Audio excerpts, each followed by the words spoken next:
안녕하세요. 20년 전 염전마을에서 본 그것이 지금도 매일 밤 제 침대 옆에 서 있는 20대 후반 남자입니다. 저는 원래 고향 얘기를 절대 안 하는 사람이에요. 회사 동료들이랑 술 마시면서 너 고향 어디야? 하고 물어보면 그냥 경상도요. 이렇게만 대답하고 넘어가죠. 더 캐묻는 사람 없어요. 다들 그냥 별로 관심 없는 거죠. 그게 편했어요. 솔직히 그쪽 얘기는 하고 싶지도 않았고요. 서울 올라온 지 이제 3년 됐는데 처음에는 진짜 잘 적응했거든요. 구로 디지털 단지 근처에 원룸 하나 얻어서 출퇴근하면서 평범하게 살았어요. 혼자 사는 거 외롭지도 않았고 오히려 좋았어요. 고향에서는 절대 느낄 수 없었던 자유로움 같은 게 있었으니까요. 그런데 이상한 게 시작된 건 딱 한 달 전부터였어요. 처음에는 진짜 아무것도 아니었어요. 그냥 새벽에 자꾸 깨는 거였죠. 원래 저는 한 번 자면 아침까지 푹 자는 스타일이었는데 어느 날부터인가 새벽만 되면 벌떡 눈이 떠지더라고요. 피곤해서 죽겠는데도 눈이 떠지는 거예요. 처음 며칠은 그냥 그러려니 했어요. 회사 일이 바빠서 스트레스 받아서 그런가 보다 했죠. 그런데 계속 똑같은 시간에 깨는 거예요. 핸드폰 보면 정확히 새벽 3시 15분. 오차가 하나도 없었어요. 매일 밤 3시 15분이면 제 몸이 알아서 깨는 거예요. 아, 내가 왜 이러지? 혼자 중얼거리면서 핸드폰 화면을 보는데 뭔가 이상하게 소름이 돋더라고요. 왜 하필 3시 15분이지? 그 시간이 뭔가 낯익은 것 같은데 생각이 안 났어요. 아니, 생각하고 싶지 않았던 건지도 모르겠어요. 그리고 그때부터였어요. 잠에서 깰 때마다 입안에 이상한 맛이 느껴지는 거예요. 짠맛이었어요. 엄청나게 짠. 그러니까 바닷물 마신 것처럼 텁텁하고 쓰린 맛. 혀가 마를 정도로 짠맛이 입 안가득 도는 거예요. 뭐야, 내가 자면서 뭐 먹었나? 황급히 일어나서 양치를 했죠. 그런데 아무리 헹궈도 그 맛이 안 가시는 거예요. 마치 혀에 소금을 바른 것처럼 계속 짠맛이 남아 있었어요. 물을 한 컵 마시고 나서야 겨우 좀 나아졌죠. 그날 이후로 매일 밤이 그랬어요. 새벽 3시 15분에 깨고 입안 가득 짠맛이 돌고 처음 일주일은 그냥 신경 쓰이는 정도였는데 점점 잠을 제대로 못 자게 되니까 낮에도 멍하더라고요. 회사에서도 자꾸 실수하고 상사한테 혼나고 그러다 보니까 스트레스가 더 쌓였죠. 악순환이었어요. 야, 너 요즘 안색 진짜 안 좋다? 팀장님이 제 얼굴 보더니 걱정스럽게 물어보시더라고요.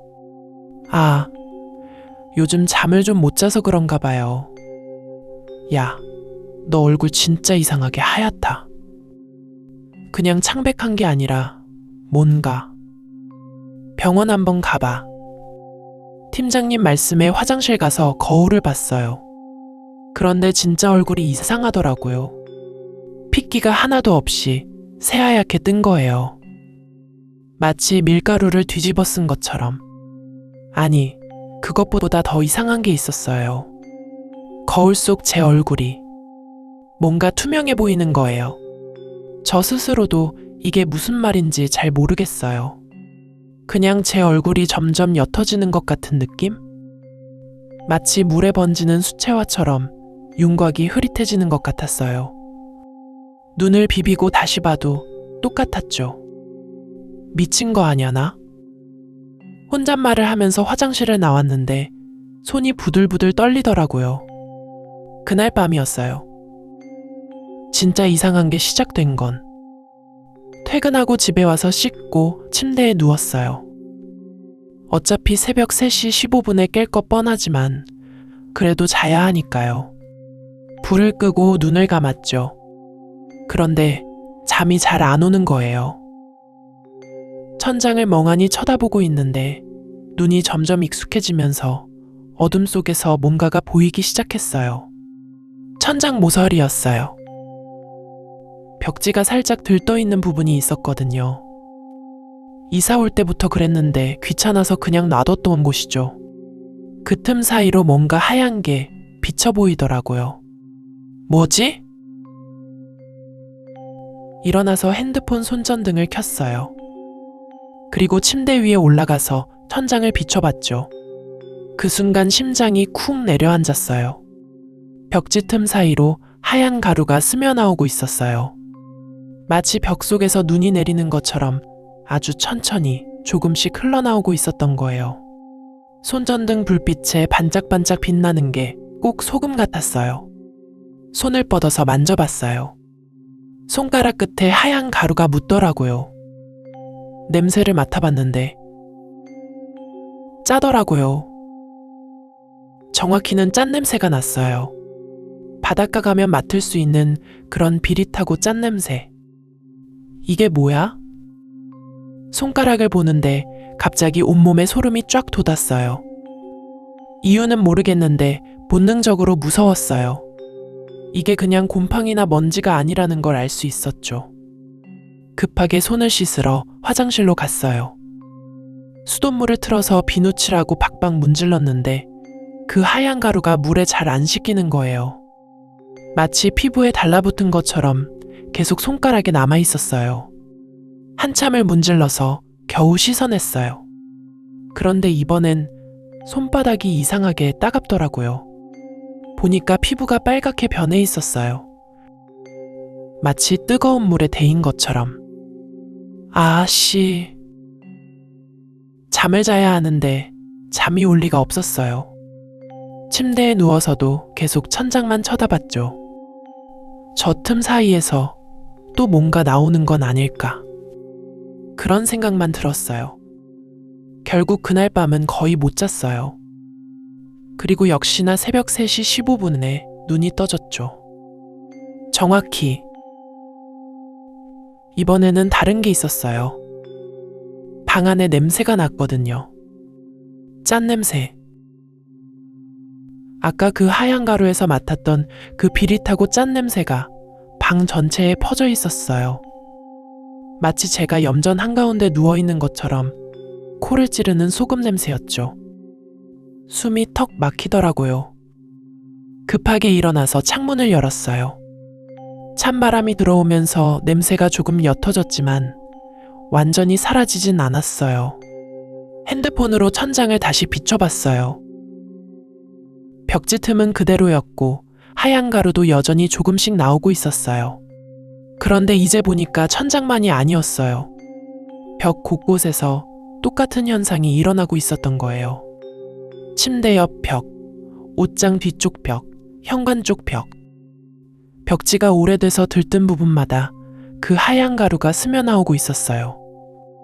마치 벽 자체가 땀을 흘리는 것처럼. 이게 대체 뭐야? 뭐냐고. 손이 덜덜 떨렸어요. 이건 그냥 곰팡이나 습기 문제가 아니었어요. 뭔가 잘못됐다는 걸 본능적으로 알 수 있었죠. 그때 현관문 쪽에서 소리가 들렸어요. 툭! 뭔가 바닥에 떨어지는 소리였어요. 심장이 쿵쿵 뛰기 시작했죠. 천천히 현관 쪽으로 고개를 돌렸어요. 문틈 사이로 뭔가 밀려 들어와 있었어요. 작은 상자였어요. 택배 상자 같았죠. 이 시간에 택배가? 새벽 3시 15분에 택배가 올 리 없잖아요.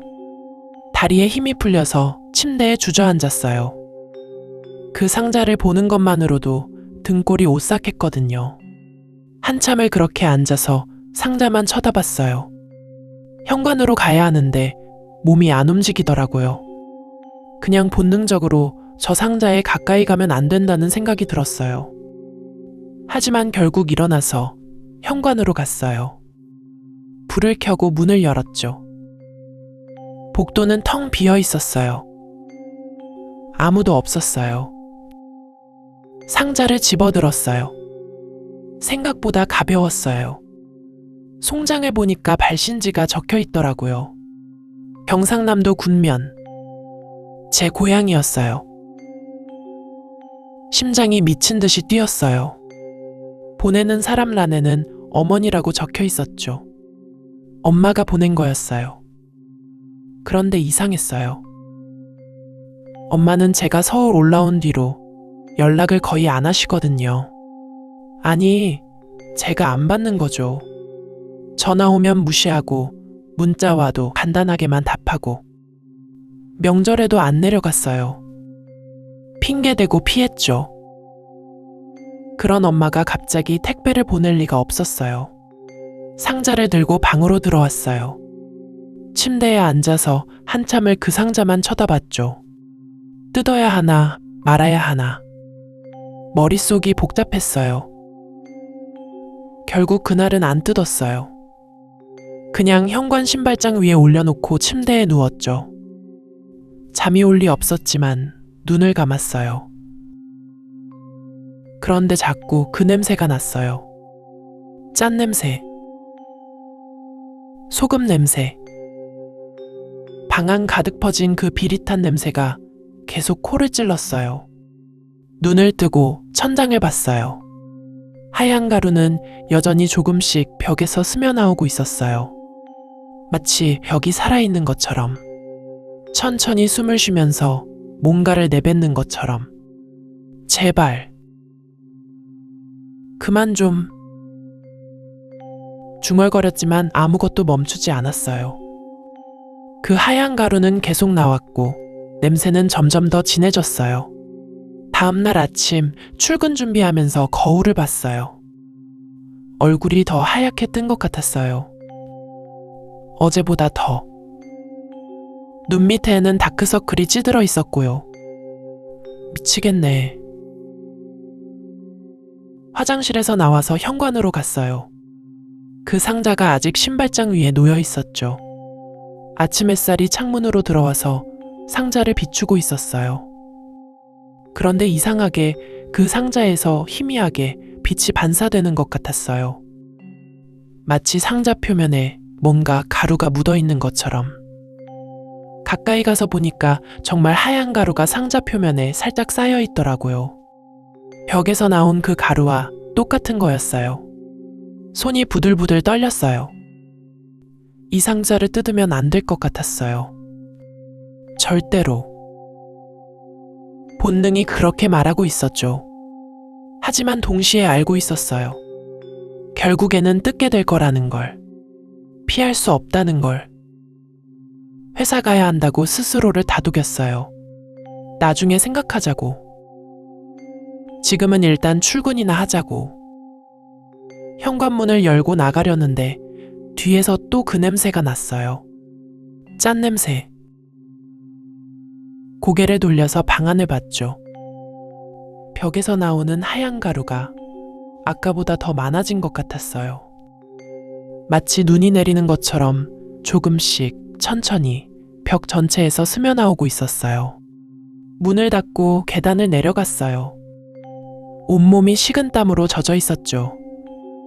뭔가 시작됐어요. 무언가가. 저는 아직 정확히 뭔지 모르겠지만 이게 끝이 아니라는 걸 알 수 있었어요. 20년 전 그날의 기억이 희미하게 떠올랐어요. 새하얗게 빛나던 염전. 햇빛에 반사되어 눈이 부실 정도로 하얗던 그 소금밭. 그리고 그날 3시 15분에 본 것.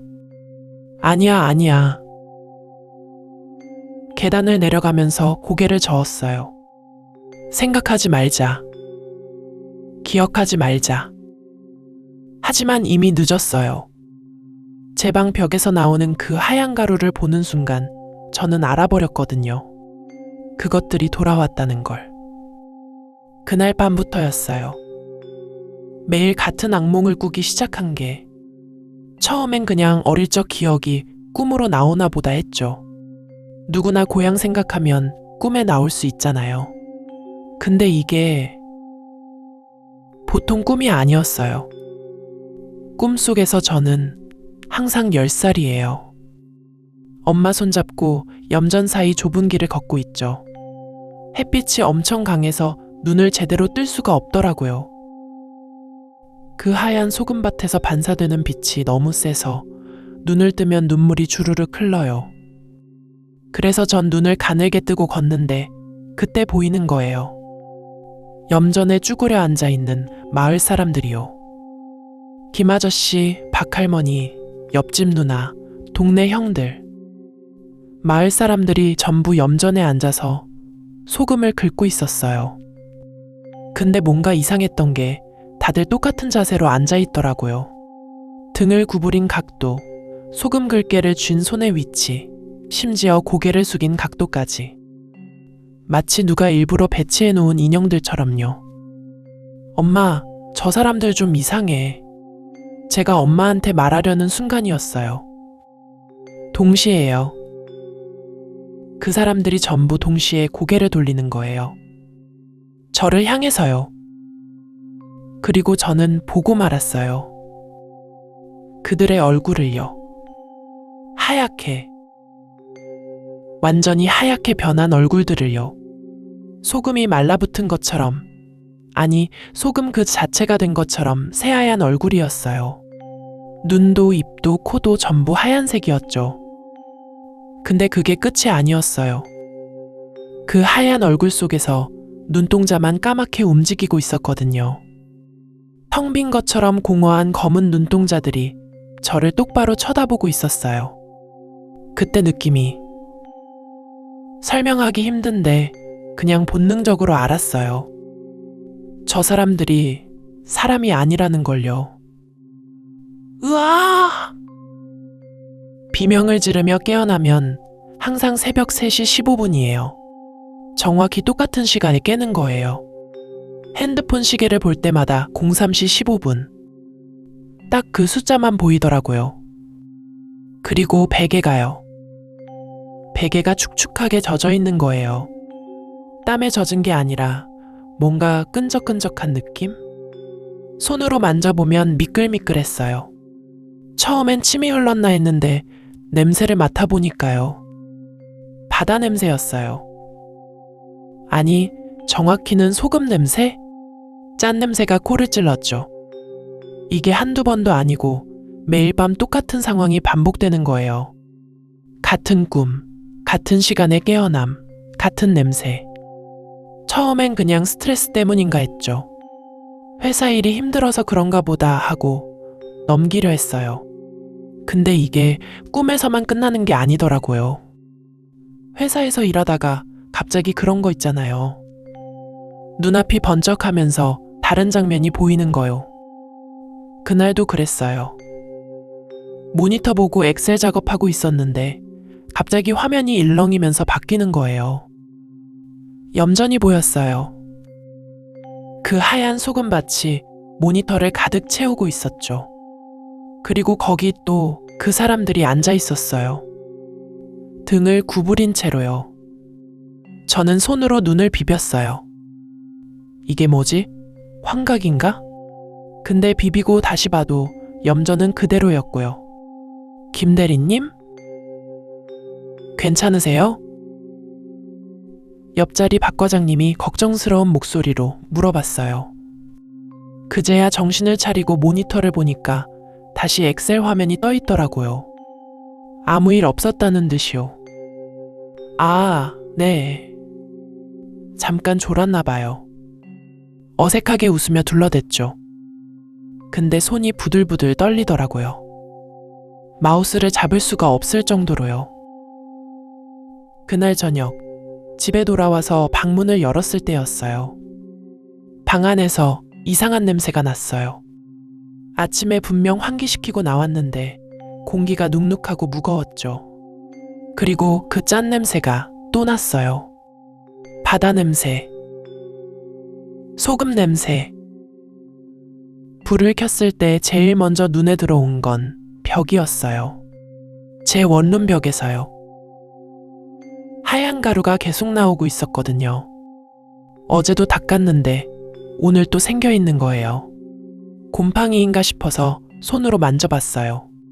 손가락 끝에 묻은 하얀 가루를 코앞에 가져가서 냄새를 맡았죠. 그 순간 온몸이 얼어붙었어요. 소금이었거든요. 순수한 소금 냄새가 났어요. 벽에서 소금이 나온다고요? 이게 말이 돼요? 저는 벽을 손바닥으로 쓱 문질러 봤어요.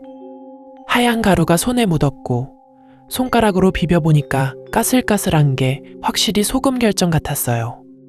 심장이 쿵쿵 뛰기 시작했어요. 뭔가 단단히 잘못됐다는 생각이 들었죠. 저는 휴대폰을 꺼내서 벽 사진을 찍었어요. 나중에 집주인한테 보여줘야겠다 싶어서요. 근데 사진을 찍는데 손이 자꾸 떨려서 몇 번을 다시 찍었는데 사진 속에 뭔가 더 찍혔어요. 벽에 붙어 있는 하얀 손자국이요. 5손가락이 또렷하게 찍힌 누군가의 손자국이었어요.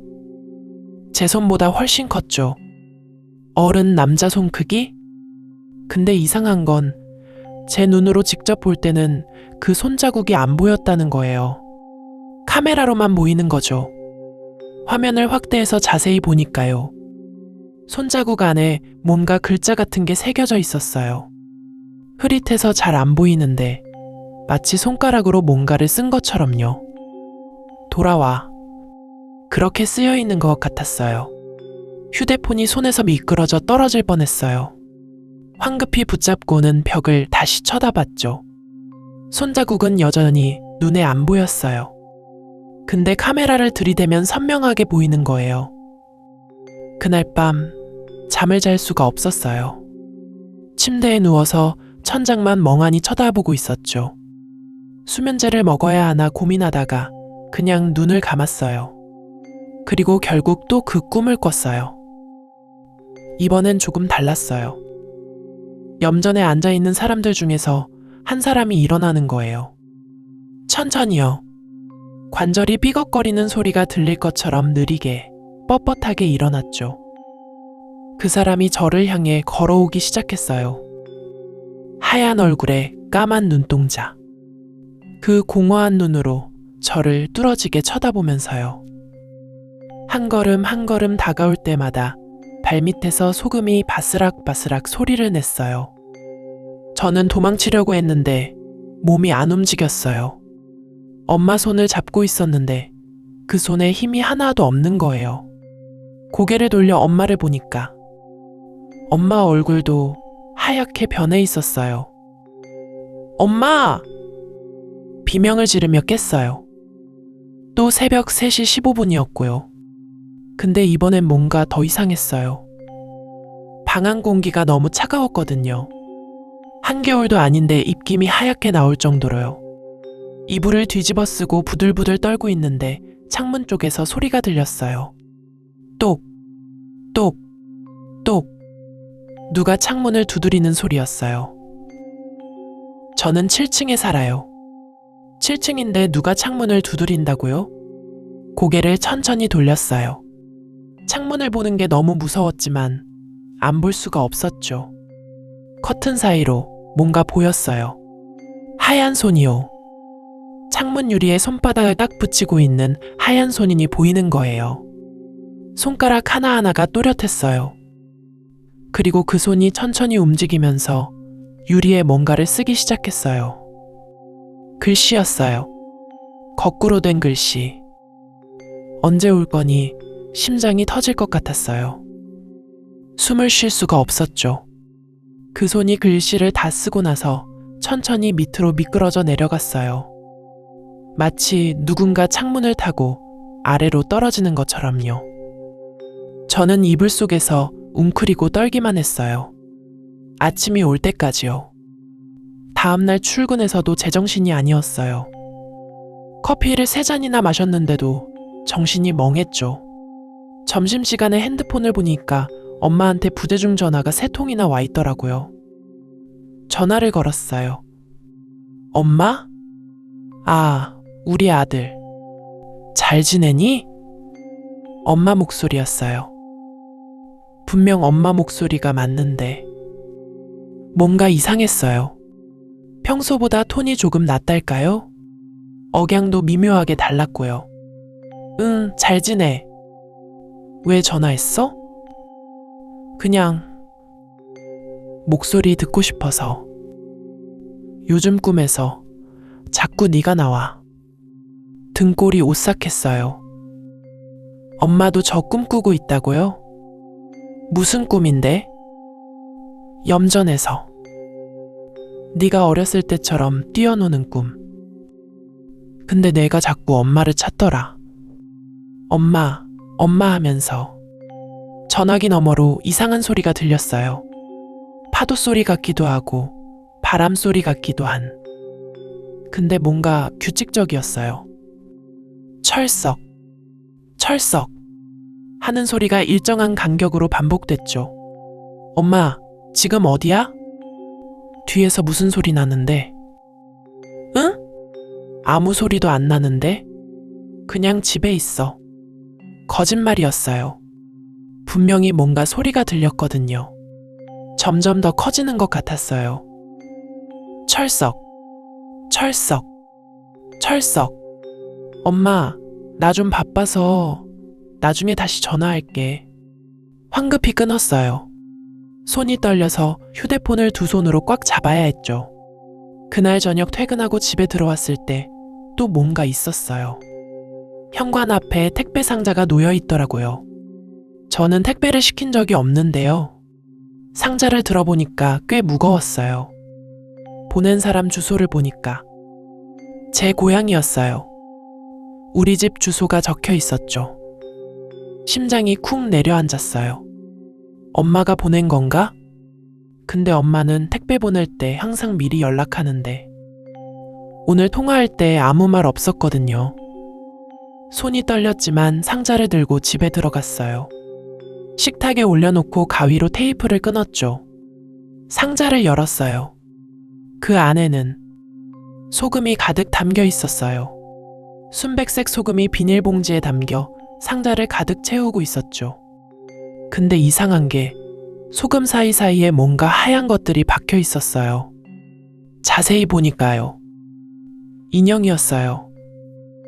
소금으로 만든 작은 인형들이요. 사람 모양으로 빚은 소금 인형이 10개쯤 들어있었어요.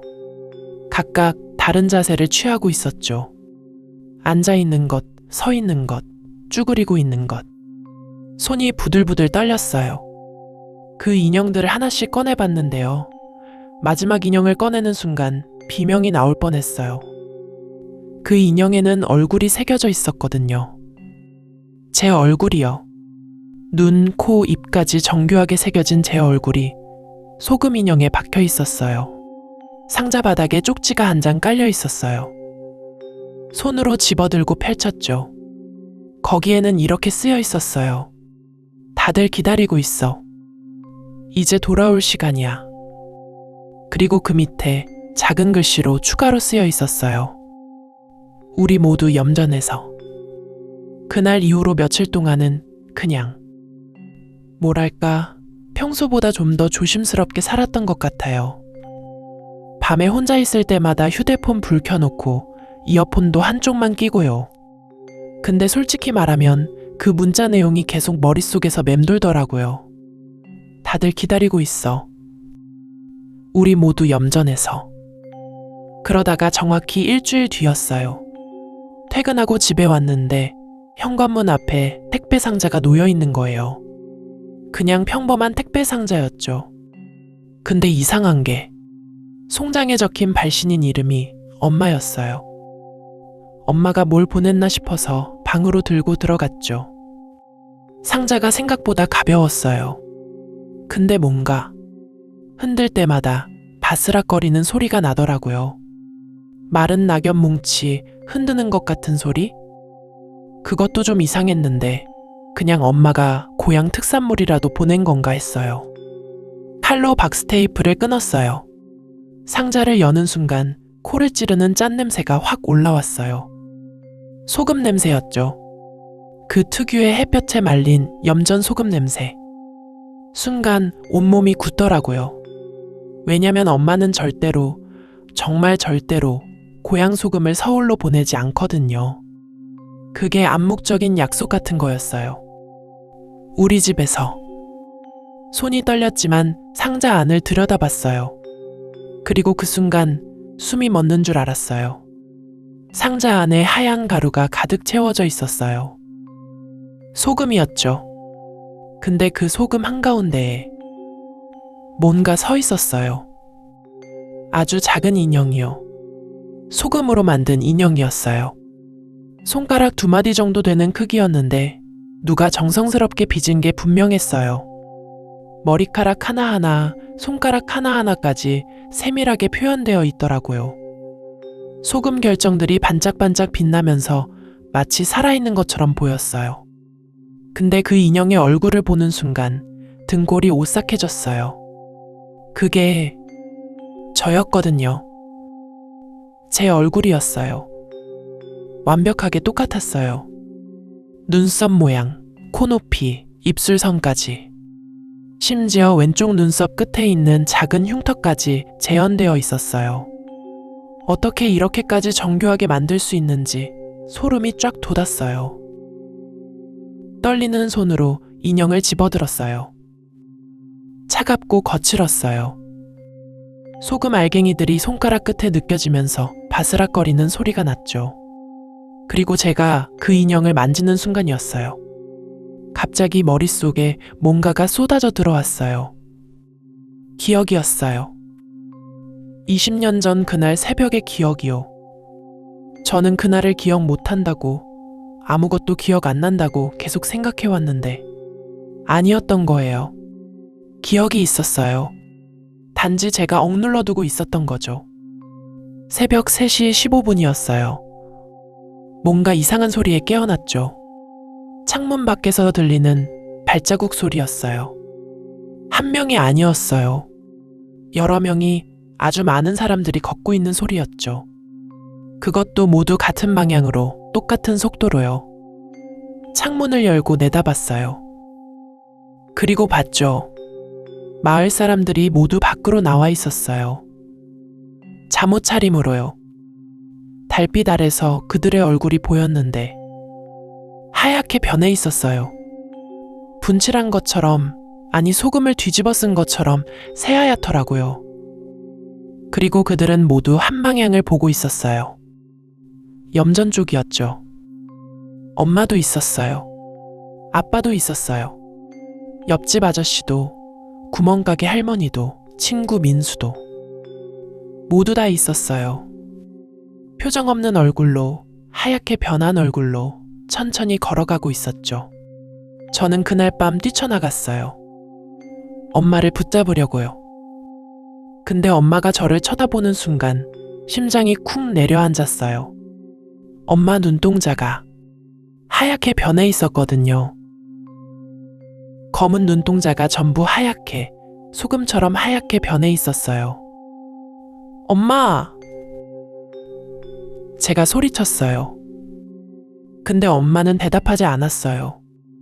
그냥 저를 빤히 보다가 다시 고개를 돌려서 염전 쪽으로 걸어갔죠. 저도 따라갔어요.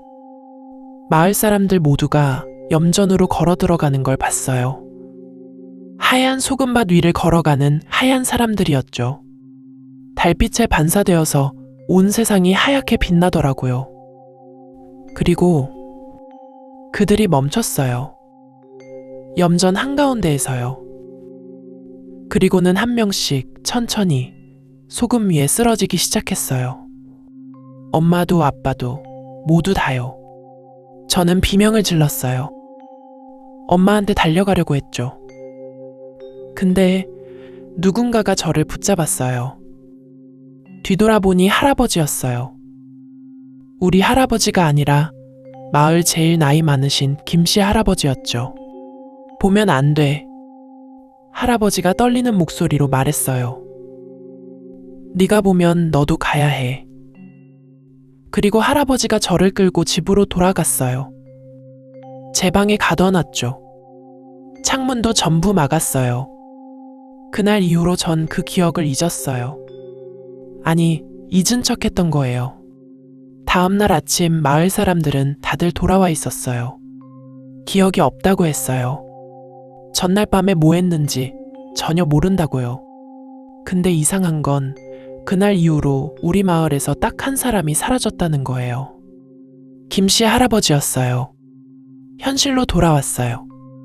제 손에는 여전히 소금 인형이 들려 있었죠. 인형을 내려다보는데 갑자기 그 인형 눈에서 뭔가 흘러나오는 게 보였어요. 물이었어요. 투명한 물 한 방울이 인형 눈에서 흘러내려 바닥에 떨어졌어요. 그 물방울이 바닥에 닿는 순간 쨍그랑하고 소리가 났어요. 마치 얼음 조각이 깨지는 것 같은 소리였죠. 그리고 저는 깨달았어요. 그 물방울이 눈물이라는 걸요. 손에서 힘이 풀렸어요. 인형이 바닥에 떨어지면서 산산조각 났죠. 하얀 소금가루가 사방으로 흩어졌어요. 그날 밤부터였어요. 원룸 곳곳에서 소금 인형이 나타나기 시작한 게요. 처음엔 싱크대 앞에서 하나 발견했어요. 또 제 얼굴이었어요. 근데 이번엔 표정이 있더라고요. 웃고 있었어요. 입꼬리가 올라간 채로 굳어 있었죠. 다음 날은 책상 위에 2개가 있었어요. 하나는 웃고 있었고 하나는 울고 있었어요. 그 다음 날은 침대 밑에서 3개를 찾았어요. 매일 밤 잘 때마다 늘어났어요. 제가 만든 적도 없는데 계속 늘어나는 거예요. 어떤 건 TV 뒤에, 어떤 건 냉장고 안에, 어떤 건 화장실 변기 뚜껑 위에, 온 집안 곳곳에 숨겨져 있었어요. 그리고 그 인형들의 표정이 점점 변하더라고요.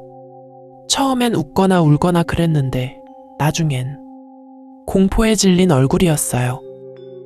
입을 크게 벌리고 비명을 지르는 것 같은 표정이요. 일주일쯤 지났을 때였어요. 밤중에 화장실 가려고 일어났는데 거울에 뭔가 비쳤어요. 제 뒤에 누군가 서 있었어요. 아니, 여러 명이었어요. 하얗게 변한 사람들이 제 침대 주변에 빙 둘러서 있었어요. 얼굴은 안 보였어요. 달빛의 실루엣만 어렴풋이 보였죠. 근데 그들이 입고 있는 옷은 보였어요. 20년 전 그날 밤, 마을 사람들이 입고 염전으로 걸어갔던 바로 그 옷이었어요. 저는 숨도 못 쉬고 거울만 바라봤어요. 뒤돌아볼 용기가 안 났거든요. 거울 속에서 그들이 천천히 움직이는 게 보였어요. 한 발짝씩 저한테 다가오고 있었죠. 그때 제 핸드폰이 울렸어요. 새벽 3시 15분이었어요. 알림음이 울리는 순간 그 형태들이 사라졌어요. 마치 처음부터 없었던 것처럼요. 떨리는 손으로 핸드폰을 확인했어요. 카카오톡 알림이었죠. 근데 이상한 게 단톡방 알림이 아니라 사진 앱 알림이었어요. 새로운 사진이 추가되었습니다라고 떠 있더라고요. 전 사진 같은 거 안 찍었거든요. 갤러리를 열었어요. 그리고 온몸이 얼어붙었어요. 거기에 사진들이 있었어요. 제가 찍은 적 없는 사진들이요. 전부 염전 사진이었어요. 그것도 최근 사진들이었죠. 날짜를 보니까 일주일 전부터 매일 밤 3시 15분에 한 장씩 저장되어 있었어요. 첫 번째 사진은 멀리서 찍은 염전 풍경이었어요. 하얀 소금밭만 덩그러니 있었죠. 두 번째 사진은 좀 더 가까이 염전 한가운데 뭔가 서 있는 게 보였어요. 사람 같기도 하고. 세 번째 사진부터는 확실했어요. 누군가 염전에 서 있었어요. 하얀 옷을 입은 사람이요. 네 번째 사진에서는 그 사람이 카메라를 보고 있었어요. 다섯 번째 사진에서는 더 가까이 다가와 있었어요. 여섯 번째 사진에서는 얼굴이 보이기 시작했어요. 일곱 번째 사진에서는 그게 저라는 걸 알아봤어요. 사진 속 제가 염전에 서서 카메라를 보고 있었어요. 하얀 옷을 입고 얼굴이 새하얗게 변한 채로요. 그리고 마지막 사진, 오늘 밤 찍힌 사진을 봤어요. 사진 속에 제가 있었어요. 이 원룸에서 바로 지금 이 자리에서 핸드폰을 들여다보고 있는 제 모습이 찍혀 있었어요. 그걸 누가 찍은 건지.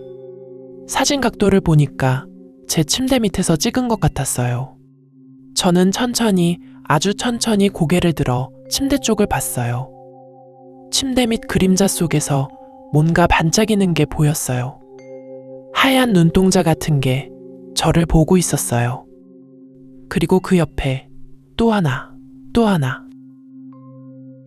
침대 밑 어둠 속에 수십 개의 하얀 눈동자들이 저를 바라보고 있었어요. 제 핸드폰이 다시 울렸어요. 문자였어요. 이제 돌아올 시간이야. 우리 모두 너를 기다리고 있어. 염전에서. 저는 그 문자를 보고 침대 밑에서 기어 나왔어요. 아니, 정확히는 도망쳐 나왔다고 해야겠네요. 침대 밑에서 저를 바라보던 그 수십 개의 하얀 눈동자들이 천천히 깜빡이는 걸 보는 순간 온몸이 얼어붙었거든요. 다리에 힘이 완전히 풀려서 거실까지 기어서 갔어요. 심장이 터질 것처럼 쿵쾅거렸고 입에서는 신음소리밖에 안 나오더라고요.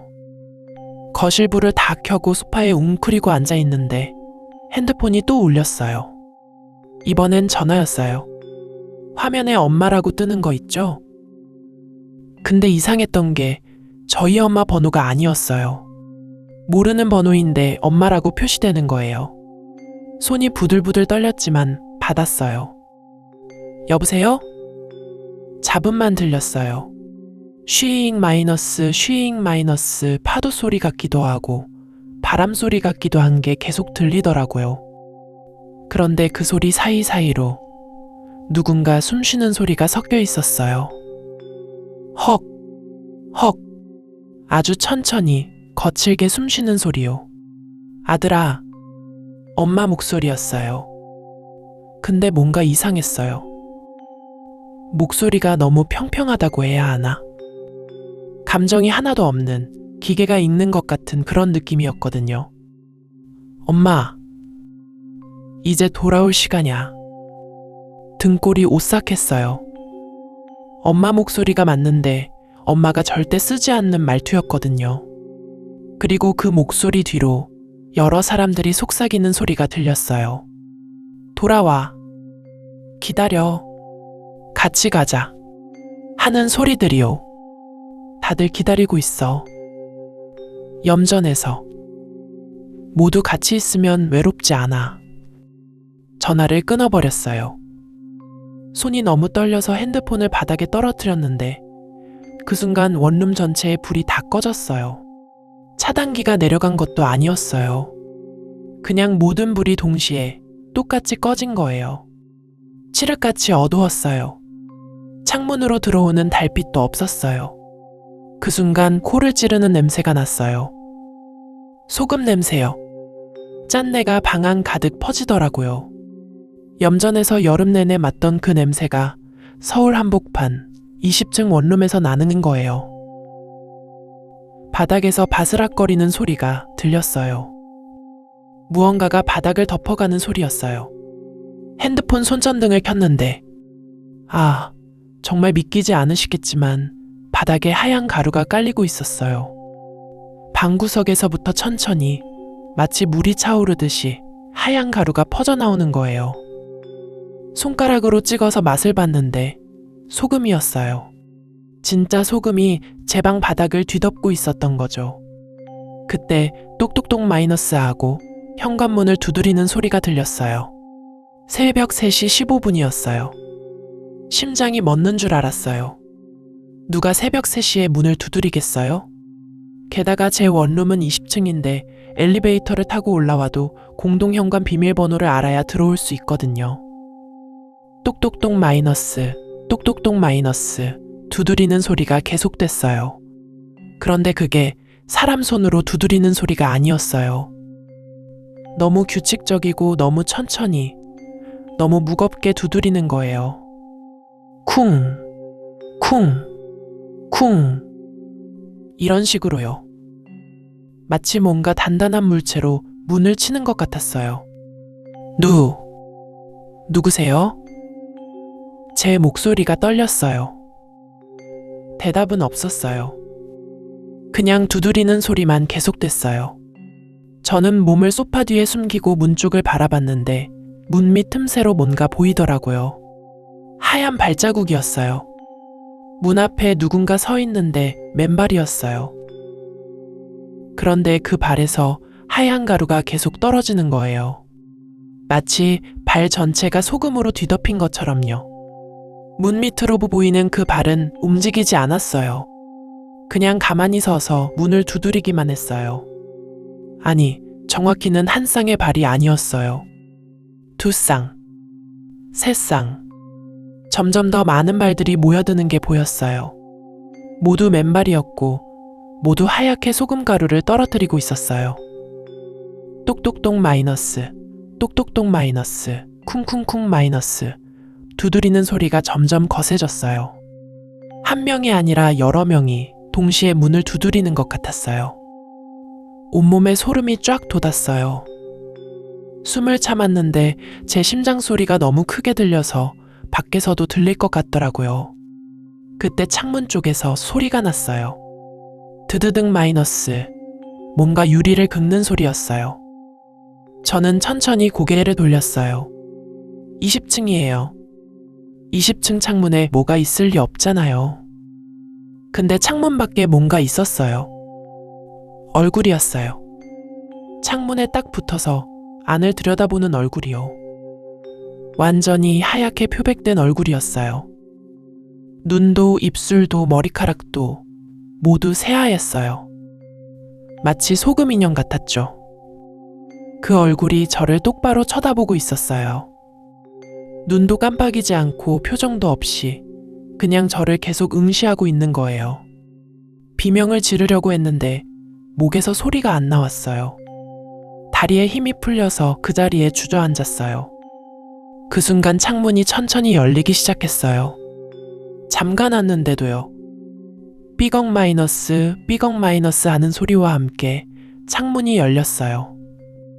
하얀 손이 창틀을 잡았어요. 손톱 밑까지 하얗게 변한 죽은 사람 손 같았어요. 그 손이 창문을 더 밀어젖히는 게 보였어요. 저는 일어나서 현관 쪽으로 뛰었어요. 근데 현관문 손잡이가 저절로 돌아가고 있더라고요. 드르륵 마이너스, 드르륵 마이너스. 잠금 장치를 풀려고 하는 소리가 났어요. 밖에서 누군가 문을 열려고 하는 거예요. 완전히 갇힌 기분이었어요.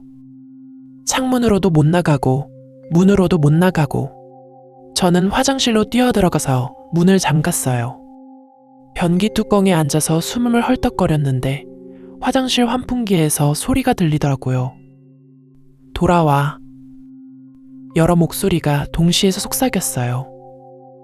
남자, 여자, 아이, 노인. 온갖 목소리들이 환풍기를 통해 들려왔어요. 우리 기다렸어. 함께 가자. 외롭지 않게. 귀를 막았어요. 눈을 질끈 감았어요. 근데 화장실 거울이 문제였어요. 거울을 통해서도 뭔가 보이는 거 있죠? 천천히 눈을 떴어요. 거울을 봤어요. 제 얼굴이 변하고 있었어요. 피부가 점점 하얗게 변하고 있었어요. 입술에서부터 시작해서 뺨으로, 이마로, 목으로 퍼져나가는 하얀색이요. 마치 물감을 쏟아부은 것처럼 제 피부가 새하얗게 변해가고 있었어요. 손을 봤더니 손가락 끝도 하얗게 변하기 시작했어요. 소리를 질렀어요. 이번엔 목에서 소리가 나왔어요.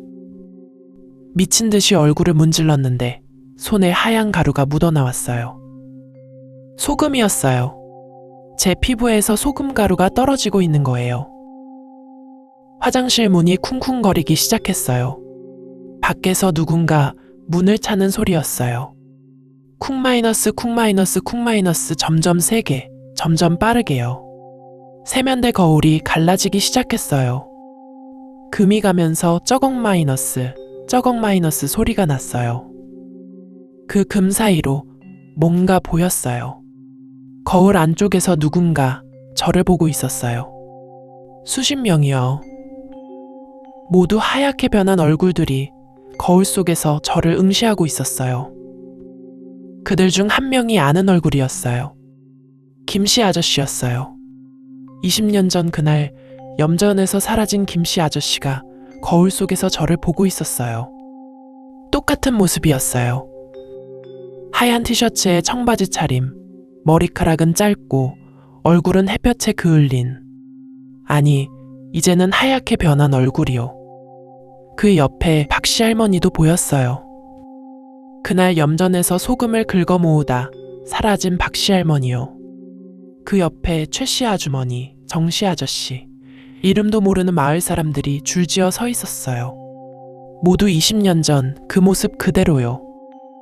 그들이 동시에 입을 열었어요. 함께. 가자. 거울이 완전히 깨졌어요. 짤그락 마이너스 하는 소리와 함께 유리 조각들이 바닥에 떨어졌어요. 그 뒤에 뭐가 있을 줄 알았는데 그냥 벽이었어요. 근데 그 벽이 이상했어요. 벽이 점점 투명해지고 있었거든요. 벽 너머로 염전이 보이기 시작했어요. 화장실 벽이 사라지면서 그 뒤에 염전이 펼쳐지고 있었어요. 하얀 소금밭이 끝없이 펼쳐져 있었고 자결하는 태양이 그 위를 비추고 있었어요. 바람이 불 때마다 소금가루가 날렸어요. 그리고 그 염전 한가운데 수십 명의 사람들이 서 있었어요. 모두 저를 향해 서 있었어요. 하얗게 변한 얼굴로 텅 빈 눈으로 저를 바라보고 있었어요. 움직이지도 않고 그냥 가만히 서서 저를 기다리고 있는 거예요. 화장실 바닥도 변하기 시작했어요. 타일이 사라지고 그 자리에 소금이 깔렸어요. 제 발밑으로 소금이 차오르는 게 느껴졌어요. 바스락 바스락 마이너스 소금을 밟는 소리가 났어요. 뒤를 돌아봤어요. 화장실 문이 열려 있었어요. 근데 문 밖이 제 원룸 거실이 아니었어요. 염전이었어요. 끝없이 펼쳐진 하얀 염전이요. 사방이 염전이었어요. 더 이상 서울이 아니었어요. 원룸도 20층 아파트도 도시의 불빛도 없었어요. 그냥 염전이었어요. 끝없이 하얀 염전이요. 그때 제 핸드폰이 울렸어요. 바닥에 떨어진 핸드폰에서 불빛이 났어요. 문자였어요. 우리 앞에 서 있잖아. 이제 다 함께 있으면 돼. 외롭지 않아. 고개를 들었어요. 염전 저 멀리 수십 명의 사람들이 천천히 걸어오고 있었어요. 저를 향해요. 모두 같은 속도로, 같은 걸음걸이로 저에게 다가오고 있었어요. 그들의 발에서 소금가루가 풀썩풀썩 날렸어요. 발소리도 똑같았어요. 쿵, 쿵, 쿵. 규칙적으로요. 점점 가까워졌어요. 10m, 5m, 3m. 그들의 얼굴이 선명하게 보였어요. 20년 전 그날 이후 한 번도 늙지 않은 얼굴들이요. 표정도 없었어요. 그냥 텅 빈 눈으로 저를 바라보고 있었어요. 가장 앞에 있던 김씨 아저씨가 손을 내밀었어요. 하얗게 변한 손이 제 어깨에 닿으려는 순간이었어요. 눈을 떴어요. 제 원룸 천장이 보였어요. 화장실 바닥에 누워 있었어요. 땀으로 범벅일이 되어 있었고 온몸이 떨리고 있었어요. 핸드폰을 봤더니 새벽 3시 17분이었어요. 꿈이었나? 싶었어요. 근데 아니었어요. 제 손을 봤는데 손가락 끝이 하얗게 변해 있었어요. 마치 동상에 걸린 것처럼요. 그리고 제 옷에서 소금 냄새가 났어요. 진하게요. 화장실 세면대를 봤어요. 거울에 금이가 있었어요. 어젯밤 꿈에서 본 것처럼요. 그리고 바닥에 하얀 가루가 흩어져 있었어요. 손가락으로 찍어서 맛을 봤어요. 소금이었어요. 그날 밤, 저는 더 이상 버틸 수가 없었어요. 벽에서 흘러내리는 하얀 가루를 보고 있자니 머릿속이 하얗게 지워지는 것 같더라고요. 아니, 정확히는 뭔가 저를 부르는 것 같았어요. 고향에서, 염전에서. 새벽 3시 15분이었어요. 저는 그냥 무의식적으로 가방을 챙겼어요. 옷도 제대로 안 입고 슬리퍼 차림으로 현관문을 열었죠. 복도는 텅 비어 있었는데 형광등이 깜빡거리면서 이상한 그림자를 만들고 있더라고요. 그 그림자가 마치 사람 모양 같았어요. 아니, 사람이었는데 너무 길게 늘어나 있는 거예요. 계단을 내려가는데 발걸음이 제 의지대로 안 움직이는 거 있죠? 마치 누가 저를 끌고 가는 것처럼 자동으로 한 계단 한 계단 내려가는 거예요. 그리고 계단에서 이상한 냄새가 났어요. 짠 냄새. 소금 냄새였어요. 건물을 나서니까 새벽거리가 너무 조용하더라고요. 서울이 이렇게 조용할 수가 없는데 아무 소리도 안 들리는 거예요. 제 발소리만 딱딱딱 울렸죠. 그런데요. 길을 걷다가 문득 고개를 들었는데 제가 고속버스 터미널 앞에 서 있는 거예요. 어떻게 온 건지 기억이 안 나요. 그냥 정신을 차려보니까 거기 있더라고요. 터미널 안으로 들어갔어요. 새벽인데도 불이 환하게 켜져 있었는데 사람은 한 명도 없었어요. 매표소도 텅 비어 있고 의자도 전부 비어 있고. 근데 이상한 건 발권기가 제 앞에 와 있는 거예요. 화면이 벌써 켜져 있더라고요. 그리고 거기 떠 있는 거예요. 행 530 출발 좌석 1A 제 고향 이름이었어요. 제가 태어난 그 염전마을. 손가락이 저절로 움직였어요. 결제 버튼을 눌렀죠. 딸깍. 표가 나왔어요. 종이가 뜨거웠어요. 마치 햇볕에 달궈진 것처럼. 대합실에 앉아서 기다렸어요. 시계를 봤더니 5시 10분이더라고요. 20분 남았네 생각했죠. 근데 눈을 깜빡하는 순간 시계가 5시 29분으로 바뀌어 있는 거예요. 행버스 출발합니다. 방송이 나왔어요. 근데 목소리가 너무 이상했어요. 사람 목소리 같은데 뭔가 갈라지고 떨리는 소리였거든요. 마치 오래된 라디오에서 나는 잡음 같은. 플랫폼으로 나갔어요. 버스가 서 있었는데 평범한 고속버스였어요. 근데 창문이요. 전부 하얗게 서려 있는 거예요. 아니, 전혀 안 보이더라고요. 버스에 올라탔어요. 문이 드르륵 열리는 순간 차가운 바람이 확 밀려 나왔어요. 그리고 냄새. 진한 소금 냄새가 코를 찔렀죠. 안으로 들어갔는데요. 앉아 계시더라고요. 승객들이. 근데 전부 똑같은 방향을 보고 계신 거예요. 앞을 향해서. 꼼짝도 안 하고 머리도 안 움직이고 그냥 경직된 채로 앉아 계셨어요. 제 자리는 맨 앞이었어요.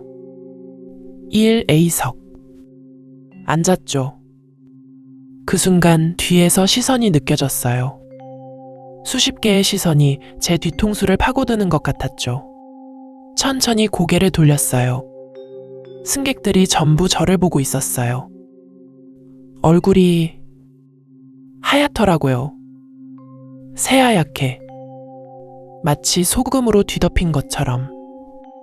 눈만 까맣게 움푹 파여 있고 입은 얇게 벌어져 있었어요.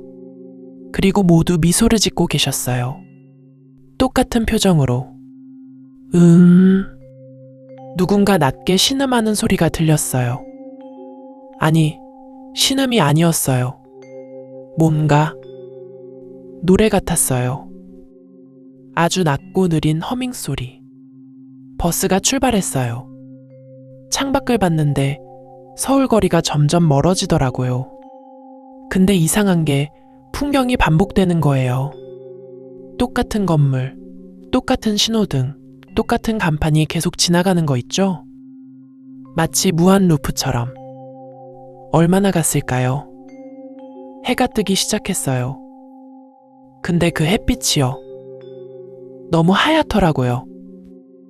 평범한 아침 햇살이 아니라 뭔가 눈이 부실 정도로 새하얀 빛이었어요.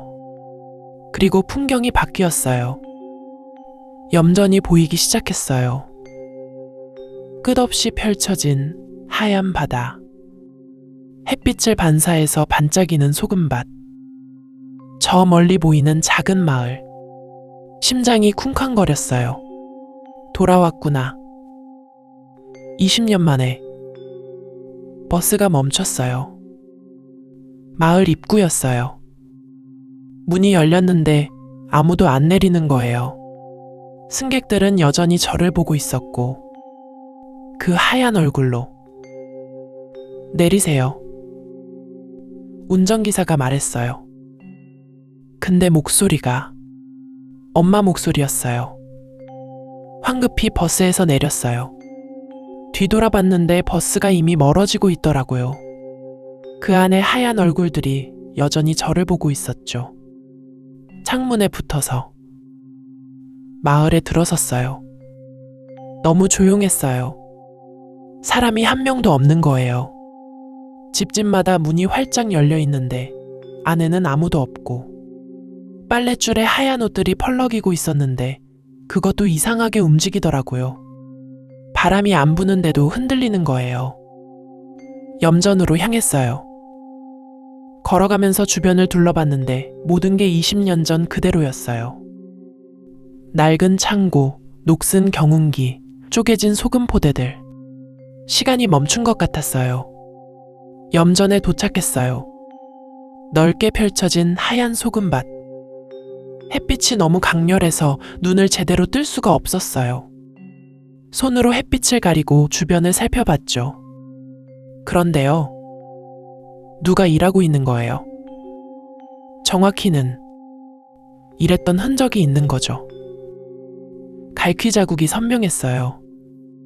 아주 최근에 누가 소금을 긁어 모은 것처럼. 그리고 발자국도 있었는데 맨발 자국이었어요. 소금 위에 찍힌 작은 발자국들. 누구? 없어요? 제 목소리가 염전에 울려 퍼졌어요. 메아리도 없었어요. 그냥 허공에 흡수되는 것 같았죠. 염전 한가운데로 걸어 들어갔어요. 발을 디딜 때마다 바삭바삭 소금 밟히는 소리가 났어요. 그 소리가 점점 커지더라고요. 마치 누가 뒤에서 같이 걷고 있는 것처럼. 멈춰서서 뒤를 봤어요. 아무도 없었어요. 하지만 발자국이 있었어요. 제 발자국 옆에 작은 발자국이 계속 찍혀 있는 거예요. 어린아이 발자국 같았죠. 젠장. 다시 앞을 향했는데요. 그때 봤어요.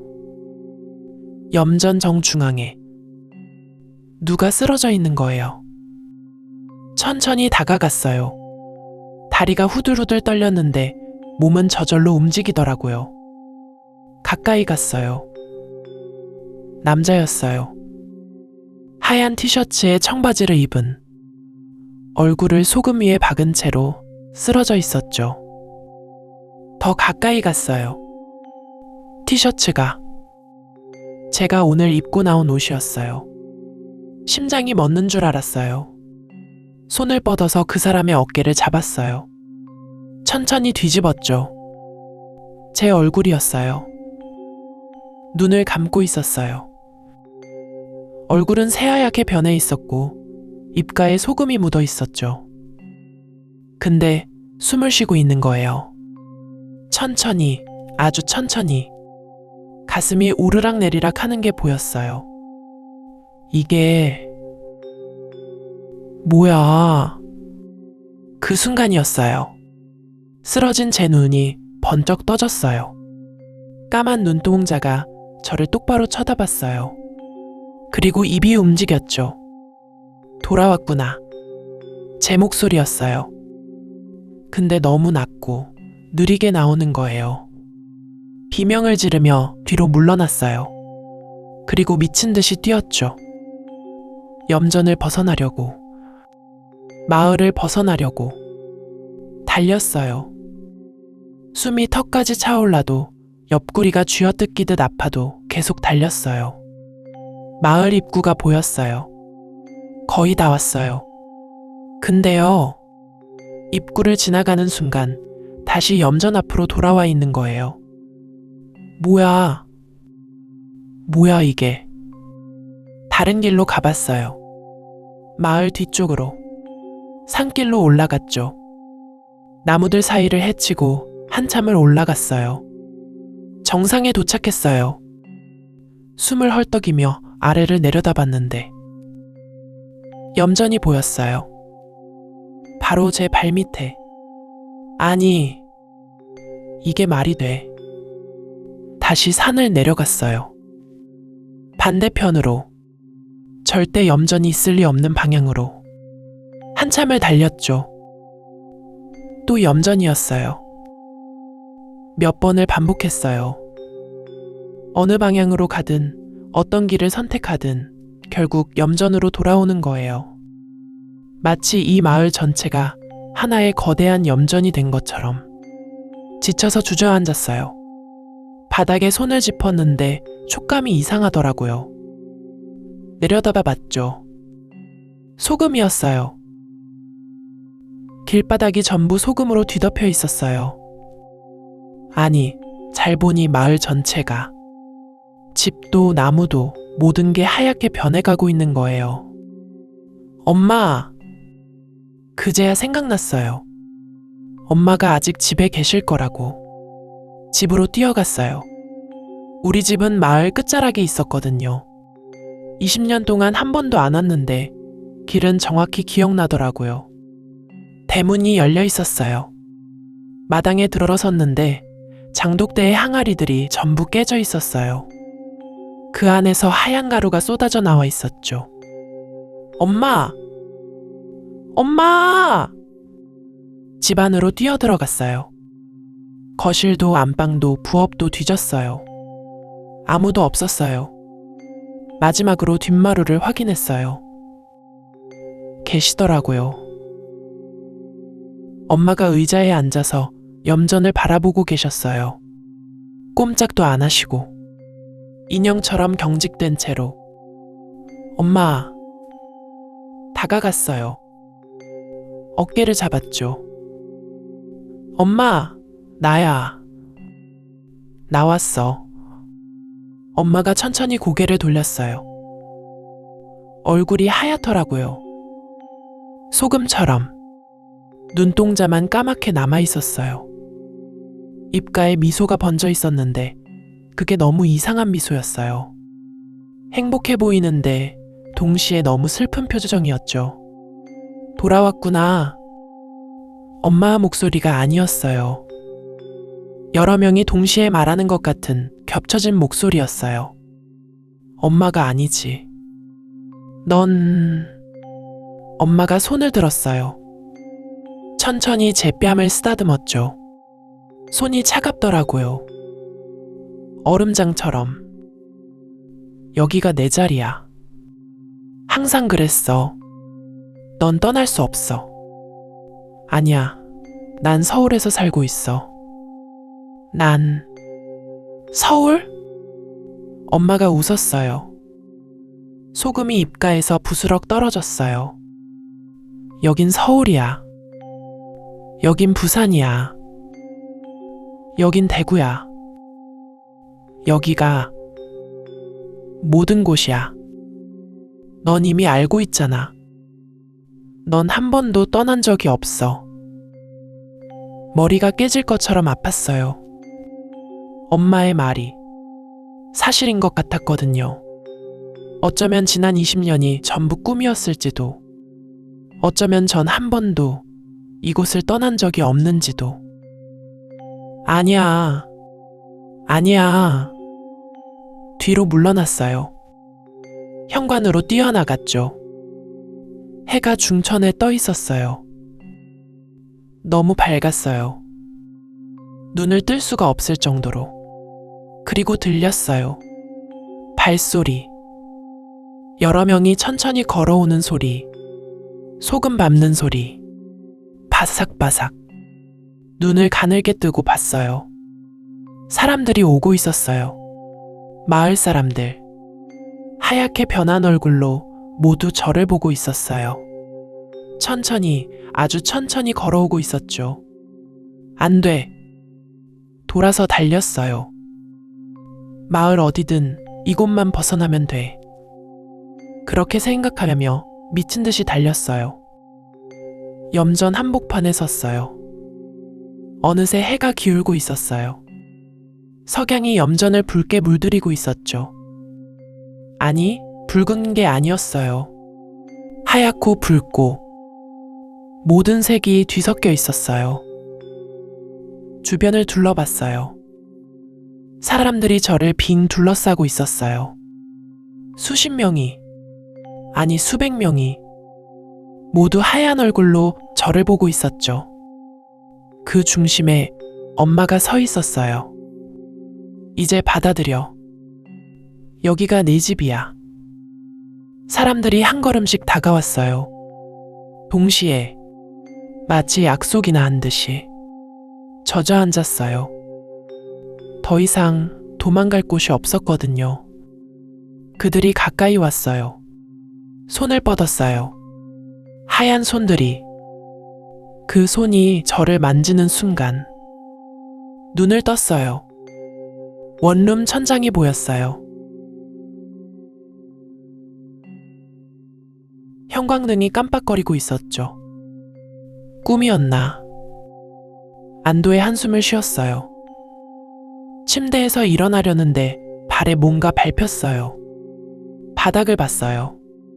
소금이 가득했어요.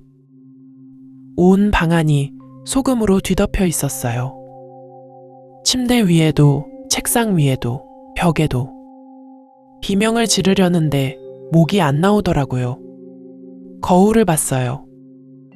제 얼굴이 점점 하얗게 변하고 있었어요. 시계를 봤어요. 새벽 3시 15분이었어요. 창문을 열었어요. 밖을 봤죠. 서울 거리가 보였어요. 근데 이상했어요. 빌딩들 사이로 염전이 보이는 거예요. 끝없이 펼쳐진 하얀 염전이. 그리고 그곳에서 누군가 손을 흔들고 있었어요. 엄마였어요. 전화가 울렸어요. 집 전화. 오랫동안 사용하지 않던 유선 전화기. 수화기를 들었어요. 아무 말도 안 했는데 소리가 들렸어요. 파도 소리. 아니, 바람에 소금 날리는 소리. 그리고 여러 명이 동시에 속삭이는 소리. 돌아와. 돌아와. 돌아와. 수화기를 던졌어요. 근데 소리는 계속 들렸어요. 벽에서, 천장에서, 바닥에서. 돌아와. 돌아와. 돌아와. 지금도요. 지금 이 순간에도 그 소리가 들려요. 제가 어디에 있든 무엇을 하든. 그리고 매일 밤 3시 15분이 되면 방 안이 소금으로 채워지는 거 있죠?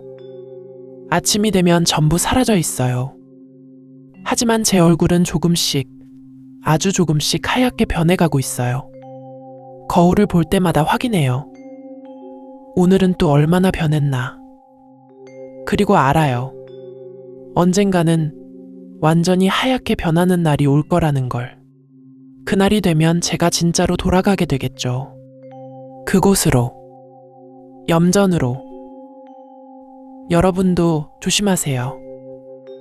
혹시 집에서 이유 없이 소금이 발견된다면, 특히 새벽 3시 15분에 이상한 소리가 들린다면, 그땐 이미 늦은 거예요. 그들이 당신을 부르고 있는 거니까요. 돌아오라고.